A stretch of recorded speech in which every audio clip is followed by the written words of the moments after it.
On this episode of China Uncensored, China has just built a ginormous bridge connecting the Chinese mainland with Hong Kong and Macau. Good for drivers, so-so for freedom. Actually, not that good for drivers either. Hi, welcome back to China Uncensored. I'm your host, Chris Chappell. The Hong Kong-Zhuhai-Macau bridge officially opened to the public on Tuesday. Chinese leader Xi Jinping even made a special trip to attend the ceremony, coming all the way from the 100-acre wood. Yay for me. Now, the Hong Kong-Zhuhai-Macau bridge is the world's longest sea bridge, 34 miles end to end. It's been dubbed the Bridge of Death. Sorry, that's not as metal as it sounds. They call it that because so many construction workers died making it. At least 19 people were killed and hundreds seriously injured. Also, the bridge was completed 2 years past deadline and nearly $1.5 billion over budget. But never mind all the financial problems and dead people, the bridge will be good for the economy. It's envisaged that the collaboration between Guangdong, Hong Kong, and Macau in terms of trade, finance, logistics, and tourism will be strengthened.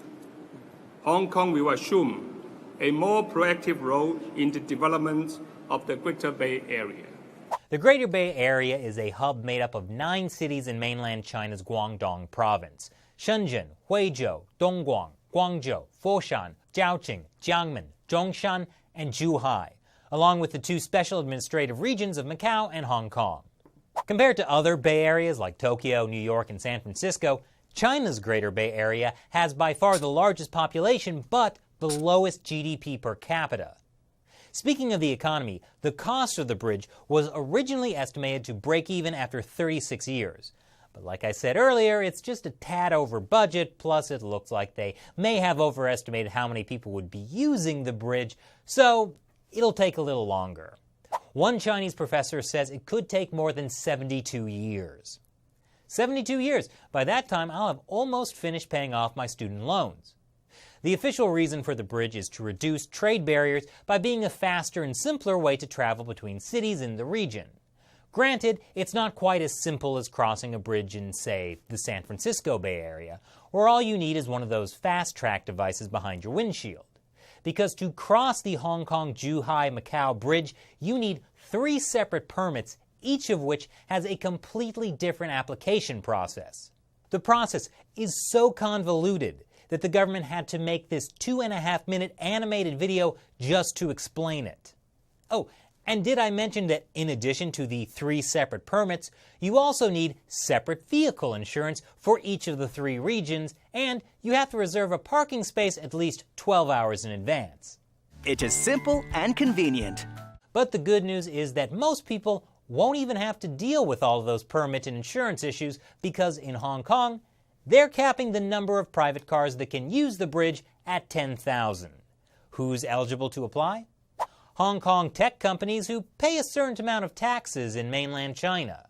If you're a Hong Kong resident, you can also either donate 5 million yuan, that's more than $700,000 in mainland China, or you can be a member of the National People's Congress or the Chinese People's Political Consultative Conference at national, provincial, prefecture, and county levels of Guangdong province. I guess the People's Republic didn't exactly build the People's Bridge.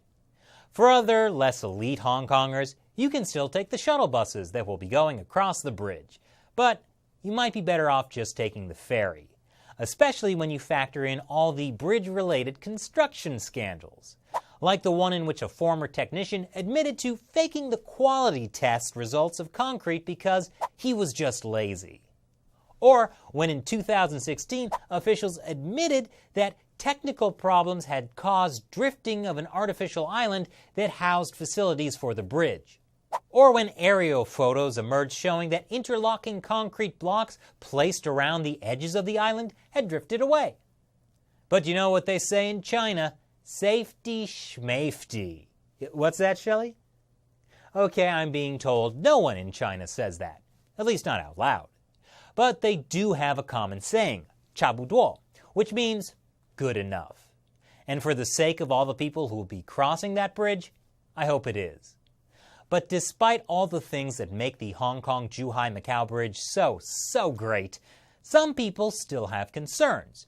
And Hong Kongers, with their dangerous freedom of speech, are even so reckless as to express their concerns in public. Like Hong Kong lawmaker Claudia Mo. The bridge is a waste of money, she told CNN. When it comes to linking the mainland to Hong Kong, we have air, sea, and land linkages already. Why do we need this extra project? I mean, sure, those billions of dollars could have been spent on things like affordable housing or fixing Hong Kong's outdated water management system. But I think the answer to Mo's question is pretty obvious, because she goes on to explain it herself. The bridge links Hong Kong to China almost like an umbilical cord. You see it, and you know you're linked up to the motherland. And motherland always knows best. What better way to integrate Hong Kong and Macau into the political system of mainland China than by making it easy and seamless to travel between them? Soon, borders will disappear, along with Hong Kong's pesky freedoms. I guess it's a good thing they still have some work to do on the ease of use front. So what do you think about the new Hong Kong-Zhuhai-Macau Bridge? Leave your comments below. And before we go, it's time to answer a question from a fan of China Uncensored who contributes to us through the crowdfunding website Patreon. Carl Diaz asks, what is China's best outcome for the midterm election? Interesting question, Carl. I'd say the Chinese Communist Party wants Democrats to win majorities in the House and Senate in the U.S. midterms. But it's not because they like Democrats better. They just believe it would make it harder for Trump to get things done.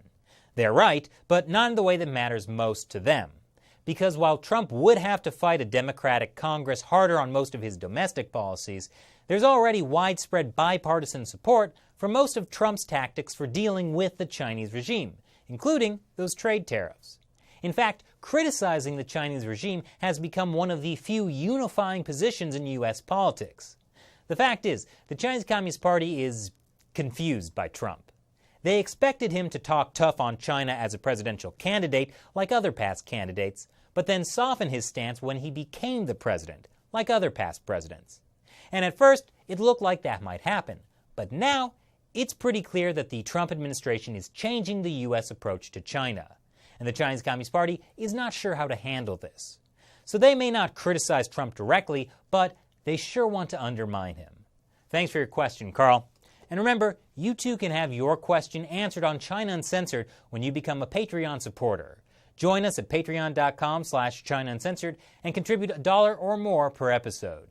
Thanks for watching China Uncensored. Once again, I'm Chris Chappell. See you next time.